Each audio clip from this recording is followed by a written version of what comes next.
sehingga disambut dengan matahari yang terbit begitu redup ketika pagi hari. Kemudian kata Rasulullah, saat Muawiyah al-Laythi disolatkan, yang turut serta mensolatkan jenazahnya sab'una alfan minal malaikah, sebanyak 70.000 malaikat. Itu yang mensolatkan itu. Jadi yang mensolatkan banyak, 70.000 malaikat ikut serta mensolatkan jenazah Muawiyah al-Laythi. Apa menariknya Muawiyah al-Laythi sampai begitu banyak yang mensolatkan jenazahnya? Oh, ternyata Muawiyah al-Laythi ini adalah orang yang dalam kesehariannya zikir yang tak pernah dia tinggalkan adalah surat. Bismillahirrahmanirrahim. Assalamualaikum warahmatullahi wabarakatuh. Alhamdulillah, wassalatu wassalamu ala rasulillah Sayyidina Muhammad bin Abdullah wa ala alihi wa ashabihi wa mawalah amma ba'd. Anda yang beruntung, khususnya yang telah bergabung dengan orang tua asuh di bawah asuhan guru kita yang mulia Gurunda Ustaz Abdul Somad. Insyaallah ini pesantren yang penuh berkah. Anda beruntung menjadi orang tua asuh. Karena apa? Mereka di akhirat akan menjadi putra-putri Anda. Semua kebaikan yang terjadi di sini akan mengalir kepada Anda.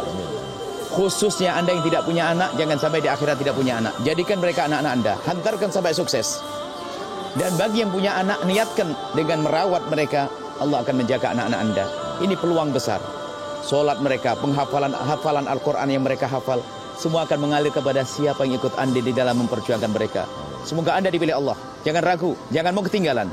Sampaikan kepada yang lainnya. Sampaikan kepada yang lainnya untuk mendukung mereka. Mereka adalah wasiatnya Rasulullah. Dan Nabi merintahkan kita untuk bergabung dengan mereka. Beruntung siapapun yang peduli kepada mereka. Semoga Anda adalah orang yang beruntung. Sampaikan kepada yang lainnya. Salurkan rezeki Anda ke Bank Syariah Indonesia. Nomor rekening 666 666 666 atas nama Yayasan Tabung Wakaf Umat, dan mohon disertakan kode transfer 03 di akhir terminal. Konfirmasi bisa langsung ke nomor telepon 0852 6541 6060. Insyaallah ini pengikat antara kita dengan Rasulullah, sehingga kita di surga bersama baginda Nabi Muhammad SAW. Sampaikan kepada yang lainnya. Nuhibbukum fillah. Assalamualaikum warahmatullahi wabarakatuh. Bismillahirrahmanirrahim. Assalamualaikum warahmatullahi wabarakatuh.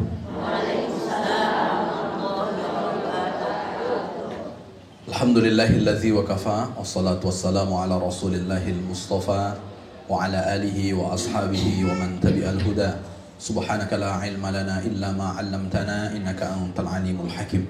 Rabbi israh li sadri wa yassir li amri wahlul 'uqdatam min lisani yafqahu qawli. Waqad qala ta'ala fi kitabihil karim wa huwa asdaqul qailin. A'udzu billahi minasyaitonir rajim. Bismillahirrahmanirrahim. Man 'amila shalihan min dzakarin aw untha wa huwa mu'minun falanuhyiyannahu hayatan thayyibah. Siapa saja yang melakukan kebaikan, baik laki-laki ataupun perempuan, dan dia beriman, niscaya kami akan berikan kehidupan yang baik. Maha benar Allah dengan segala firman-Nya. Amma ba'd. Yang sama-sama kita hormati seluruh keluarga besar Yayasan Tabung Wakaf Umat yang berkhidmah pada kesempatan sore hari ini, ibu-ibu yang hadir, yang juga semuanya insya Allah dimuliakan oleh Allah Subhanahu wa Ta'ala. Apa kabar ibu-ibu, sehat?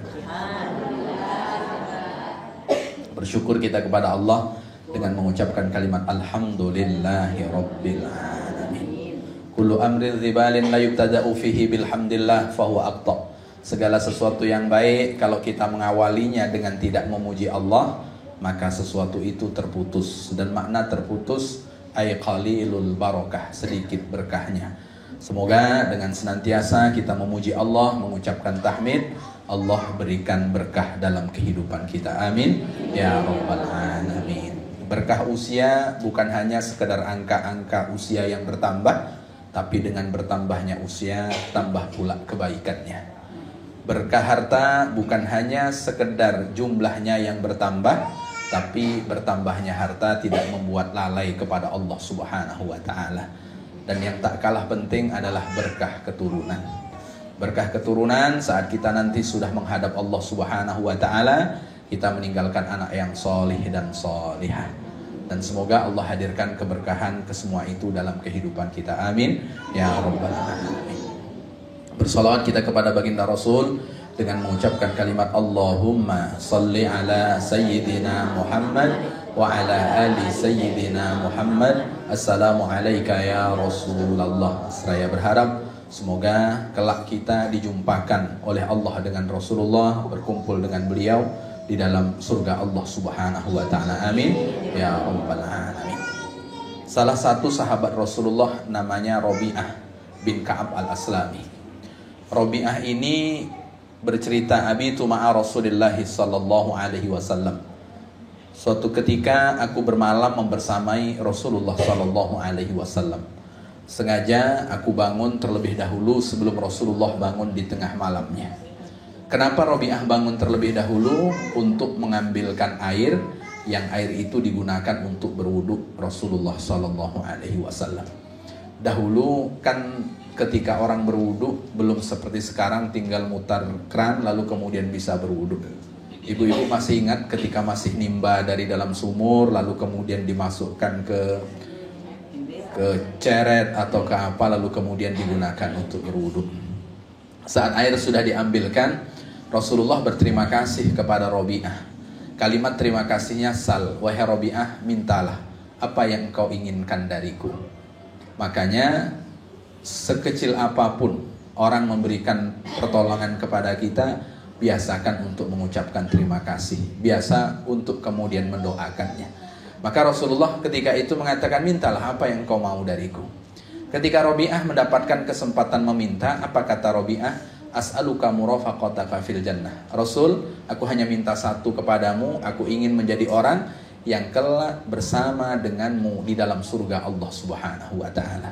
Jadi Rabi'ah pada waktu itu tak pernah terpikir sedikit pun dalam benak beliau untuk meminta tentang dunia. Dia hanya ingin kalau nanti di akhirat bersama dengan Rasulullah sallallahu alaihi wasallam. Kira-kira ibu-ibu, kalau seandainya ibu-ibu diberi tawaran untuk memilih, kira-kira mau minta apa ibu-ibu? Kan tadi ada hadiah nih. Mau pilih yang mana nih? Lalu kemudian ketika itu apakah kata Rasulullah, fa'inni ala nafsika bikathratis sujud.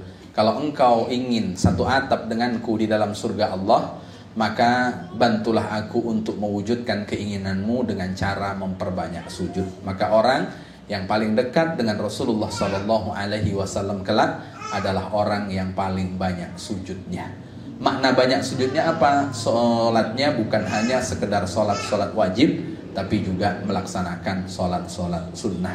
Semoga Allah berikan kita kekuatan, bukan hanya mempersembahkan sebagai bentuk ketaatan kita dengan melakukan sholat wajib, kita juga melatih diri untuk melakukan sholat sunnah. Amin ya rabbal alamin. Ibu-ibu yang dimuliakan oleh Allah Subhanahu wa ta'ala, sore hari ini saya akan menyampaikan satu di antara pesan baginda Rasulullah sallallahu alaihi wasallam. Di antara pesan baginda Rasulullah sallallahu alaihi wasallam yang dikutip oleh Imam Nawawi Al-Bantani dalam bukunya Nasaihul Ibad. Khoslatani la syai'a afdal minhuma. Kata baginda Rasulullah sallallahu alaihi wasallam, ada dua hal, tak ada yang lebih afdal dibanding dua hal tersebut. Apa dua hal itu? Yang pertama kata baginda Rasul, al-imanu billah, beriman kepada Allah Subhanahu wa ta'ala. Jadi tak ada yang lebih baik dari seorang hamba, dari makhluk yang Allah Subhanahu wa ta'ala ciptakan, melainkan keyakinan dan keimanannya kepada Allah Subhanahu wa ta'ala. Itu yang paling baik. Maka Rasulullah pernah duduk dengan para sahabat, lalu kemudian Rasulullah tanya, man a'jaba ilaikum imana, wahai para sahabat, iman siapa yang paling kalian kagumi? Kalau kemudian kita ditanya, ibu-ibu, dalam catatan sejarah, kira-kira iman siapa yang paling kita kagumi? Pada waktu itu dijawab oleh sahabat, al-malaikah, keimanan para malaikat yang mereka kagumi. Kenapa keimanan para malaikat? Karena keimanan malaikat itu tak pernah surut. Maka Allah sebutkan tentang bagaimana malaikat itu la ya'sunallaha ma amarahum wa yaf'aluna ma yu'marun. Malaikat itu tak pernah durhaka kepada Allah, sedikit pun tak pernah melakukan apa yang Allah Subhanahu wa ta'ala larang, dan tak pernah meninggalkan apa yang Allah Subhanahu wa ta'ala perintahkan. Maka keimanan malaikat itu tak pernah surut. Kalau iman kita kan naik turun. Naiknya kapan ibu-ibu? Naik paling tinggi kapan? Kalau kapan? Hari Jumat. Kapan kira-kira naik paling tinggi? Puasa pertama. Pekan-pekan pertama ini kan luar biasa nih. Maka hampir rata-rata pekan pertama masjid itu rata-rata tak muat. Karena grafik keimanannya sedang naik-naiknya. Tapi pas pada 10 hari terakhir, imannya pindah ke pasar. Tak lagi di masjid. Maka wajar ketika itu para sahabat menjawab al-malaikah. Karena malaikat itu memang makhluk yang paling taat kepada Allah. Tak pernah sekalipun melakukan apa yang kemudian Allah subhanahu wa ta'ala larang. Maka ibu-ibu jangan berharap bisa nyogok malaikat. Nah, malaikat itu makhluk yang tak bisa disogok. Maka penduduk neraka waktu itu meminta kepada para malaikat penjaga neraka, doakan, mintakan kepada Tuhanmu, kata penduduk neraka, agar Allah meringankan untuk kami azab barang 1 hari saja. Tapi malaikat itu tentu makhluk yang kemudian tidak akan pernah durhaka kepada Allah apapun yang Allah subhanahu wa ta'ala perintahkan. Maka malaikat tak ada yang minta ganti tugas. Ibu-ibu pernah dengar malaikat ngirim surat kepada Allah lalu kemudian minta mutasi kerja? Tak pernah. Saya capek ya Allah jaga cabut nyawa orang, terus ganti yang lain lah.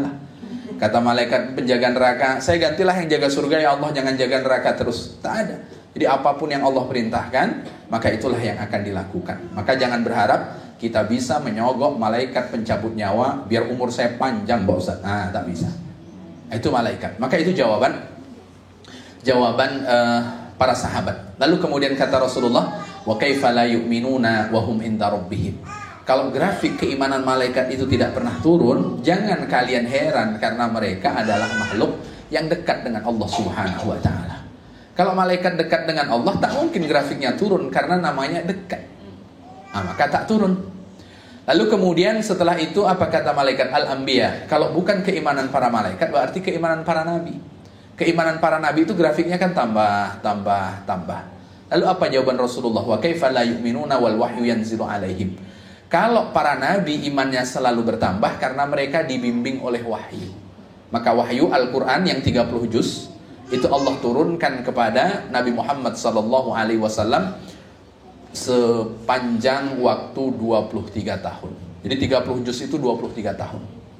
Berarti kalau 23 tahun berarti Rasulullah hafal 30 juz itu ya dalam kurun waktu kurang lebih 23 tahun lah. Sesuai dengan semua Al-Quran yang turun kepada baginda Rasulullah SAW yang jumlahnya ada 114 surat.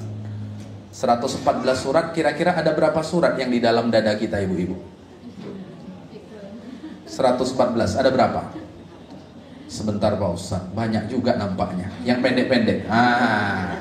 Jadilah, yang jelas ada. Jangan sampai tak ada surat yang kita hafal. Sehingga disambut dengan matahari yang terbit begitu redup ketika pagi hari. Kemudian kata Rasulullah, saat Muawiyah al-Laythi disolatkan, yang turut serta mensolatkan jenazahnya sab'una alfan minal malaikah, sebanyak 70.000 malaikat. Itu yang mensolatkan. Jadi yang mensolatkan banyak, 70.000 malaikat ikut serta mensolatkan jenazah Muawiyah al-Laythi. Apa menariknya Muawiyah al-Laythi sampai begitu banyak yang mensolatkan jenazahnya? Oh, ternyata Muawiyah al-Laythi ini adalah orang yang dalam kesehariannya zikir yang tak pernah dia tinggalkan adalah surat kepada Rasulullah SAW. Kata Rasulullah, ada yang meninggal namanya Muawiyah al-Laythi. Lalu kemudian pada waktu itu sahabat bertanya, apa menariknya Muawiyah al-Laythi? Al-Ikhlas. Berdiri baca surat Al-Ikhlas, duduk baca surat Al-Ikhlas, berbaring baca surat Al-Ikhlas. Hafal ibu-ibu? Wah, hafal. Itu surat favorit saya Pak Ustaz sejak SD sampai sekarang. Loh, dan ini ternyata surat favoritnya Muawiyah al-Laythi. Bukan hanya Muawiyah, ada sahabat-sahabat yang lainnya juga. Sampai kemudian dia menjaga surat itu dalam keadaan apapun. Saat dia meninggal, 70.000 malaikat yang turut sholat jenazahnya. Ini kan luar biasa. Makanya Rasulullah pernah menanyakan kepada para sahabat, al-hadis bima makna, ayu'jizu ahadakum ayyaqra'a sulusal Qur'an kulla lailah. Kata Rasul, siapa di antara kalian yang bisa membaca sepertiga dari Al-Quran setiap malam? Kalian tak mampu baca sepertiga dari Al-Quran setiap malam, kata Rasulullah. Berarti kalau Al-Quran 30 juz, sepertiganya berapa ibu-ibu? 10 juz.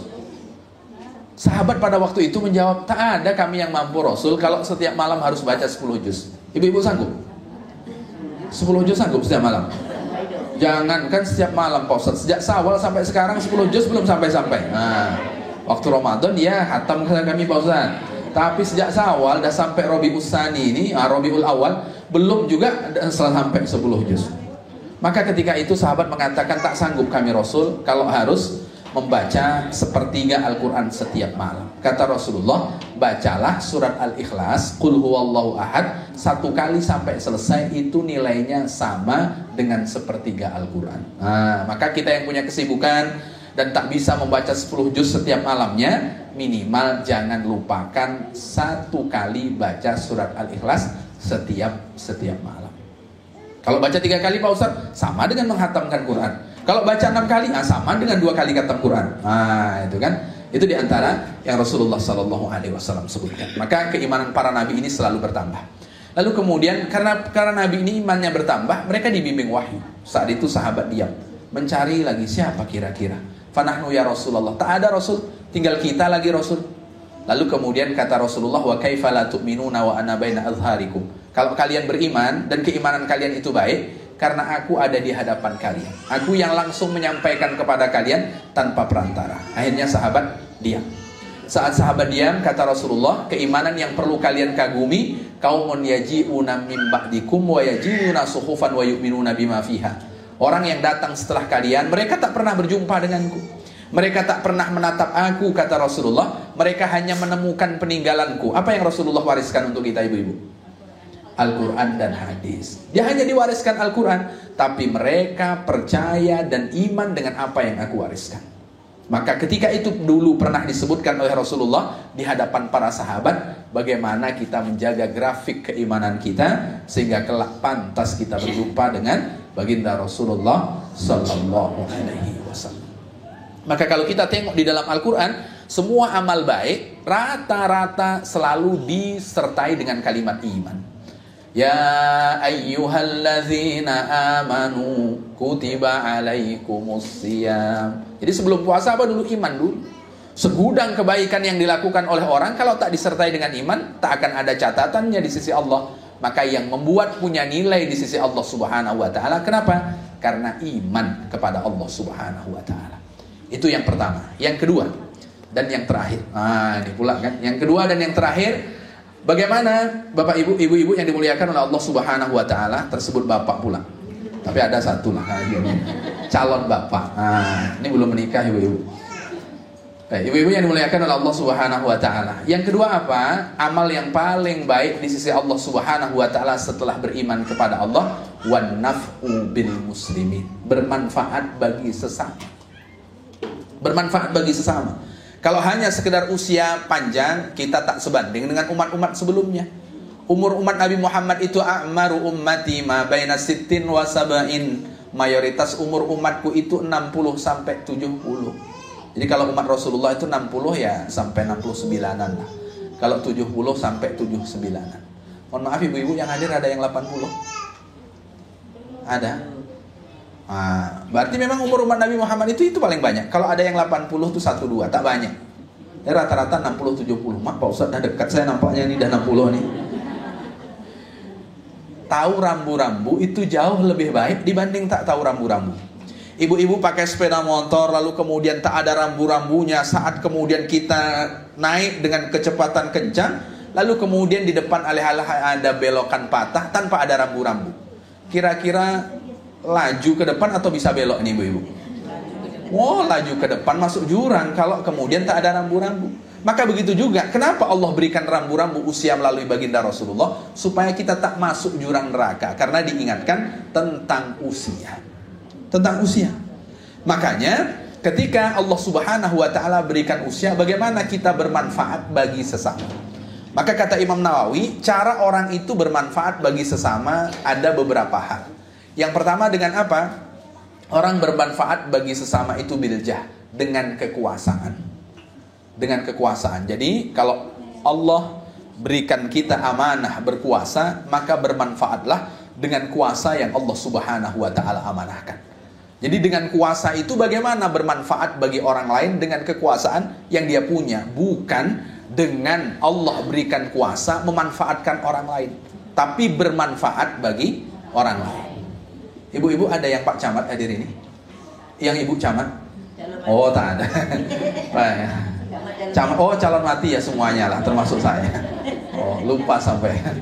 Kami tak pakai RT, RW, lurah, Pak Ustadz, langsung camat. Nah, rupanya calon mati. Jadi sekecil apapun amanah yang Allah titipkan kepada kita, pasti Allah minta pertanggungjawaban. Maka bermanfaatlah dengan amanah yang Allah titipkan. Tapi ada amanah yang ibu-ibu pikul. Apa dia? Wal mar'atu, seorang istri itu ra'iyatun fi baiti zawjiha, dia adalah pemimpin di rumah suaminya. Maka dia akan dimintai pertanggungjawaban atas apa yang dia pimpin. Maka ibu-ibu itu presiden di mana? Saat di rumah. Ah, itu dia. Di rumah saat suami tidak ada, ibu-ibu itu presiden. Maka ibu-ibu punya tanggung jawab. Karena ibu-ibu punya tanggung jawab, para ulama memberikan penjelasan, ibu itu adalah al-madrasatul ula, sekolah pertama bagi anaknya. Anak-anak ini dulu bisa ngomong dari bapak-bapak atau dari ibu-ibu? Dari ibu-ibu kan? Dari ibu-ibu. Kalau tak ada ibu-ibu, payah anak-anak ini ngomong.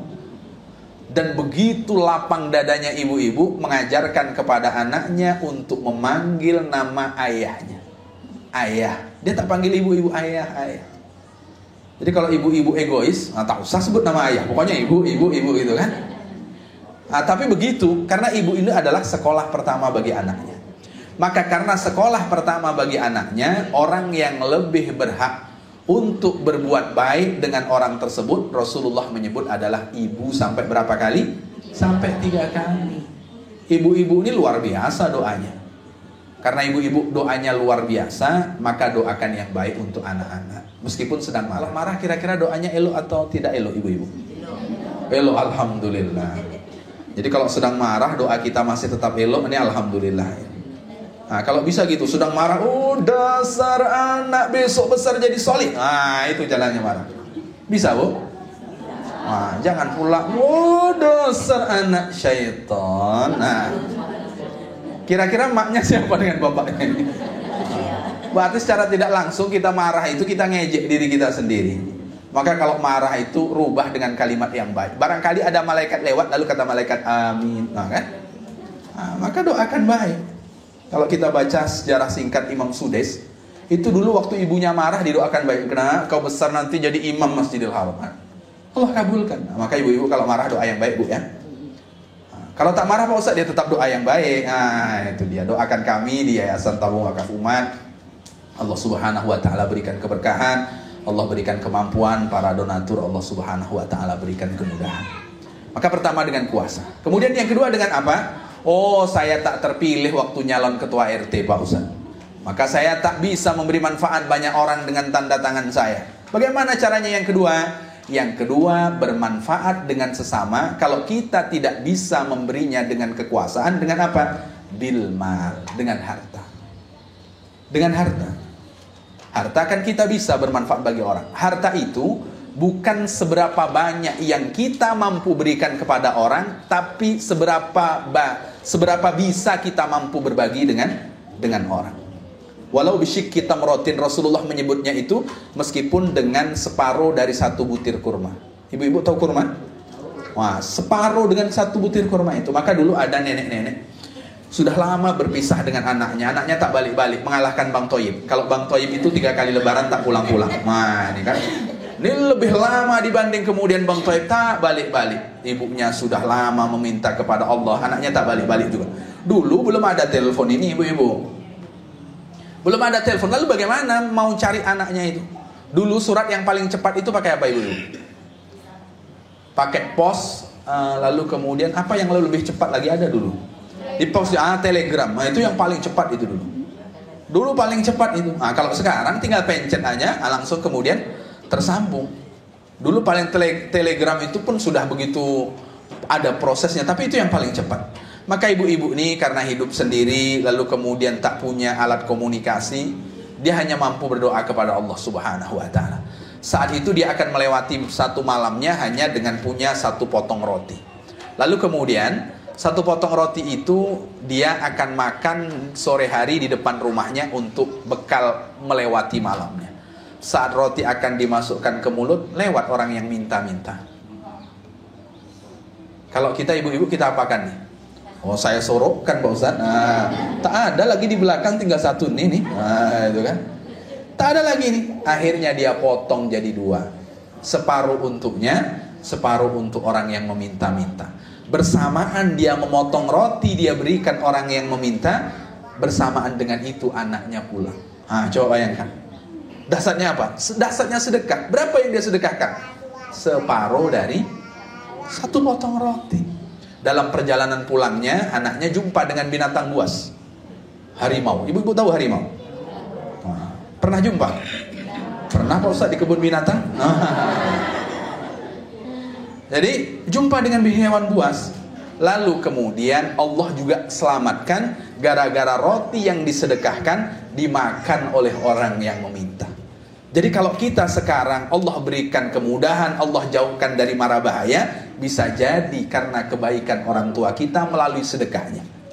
Maka ketika kita sudah jadi orang tua, bersedekahlah pula sesuai dengan kemampuan yang kita punya. Meskipun hanya separuh dari sepotong roti. Meskipun separuh, Allah Subhanahu wa ta'ala mudahkan.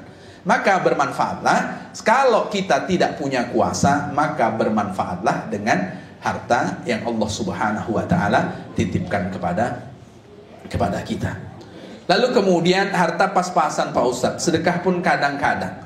Apakah masih ada cara lain untuk bisa bermanfaat bagi sesama? Ada. Dengan apa? Bil badan, dengan kekuatan. Kekuatan itu dengan tenaga. Karena ada saatnya nanti kita berjalan sudah tak kuat lagi.